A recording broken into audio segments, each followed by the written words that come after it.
மண்ண மக்களை பாதிக்கிற மாதிரி திட்டங்களை தயவு செஞ்சு செயல்படுத்தாதீங்க. அதை நாங்கள் எதிர்க்கவே செய்வோம். தமிழ்நாட்டை எல்லா வகையிலும் பாதுகாக்க வேண்டியது எங்களுடைய உரிமை, கடமை, கொள்கை எல்லாமே. The fundamental strength of politics is uncompromising principles and ideologies.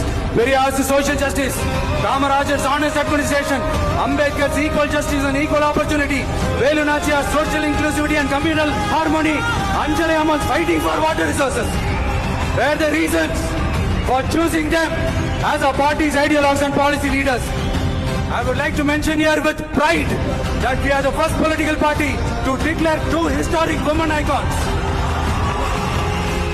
who are India's freedom fighters from Tamil Nadu as our party's ideologues and policy leaders.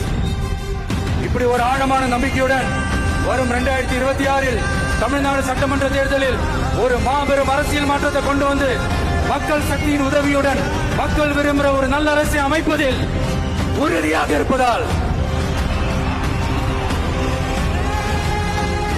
அதை தடுக்கிறதுக்கு சில பேர் மக்கள் கனவு காண்பார்கள். அவங்க எல்லாருக்குமே சொல்லிக்கிறது ஒண்ணுதான், காற்று, மழை, வெயில், இயற்கையை யாரால் கட்டுப்படுத்த முடியும், யாரால் தடுக்க முடியும்? இவை எல்லாம் கடவுளால் உருவாக்கப்பட்டவை. அப்படிதான் எம் மக்களுக்கான அரசியலையும் யாராலும் தடுக்க முடியாது.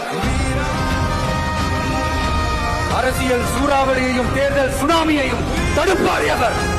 அப்படிதான் எம் மக்களுக்கான அரசியலையும் அந்த வெற்றியையும் யாராலும் தடுக்க முடியாது.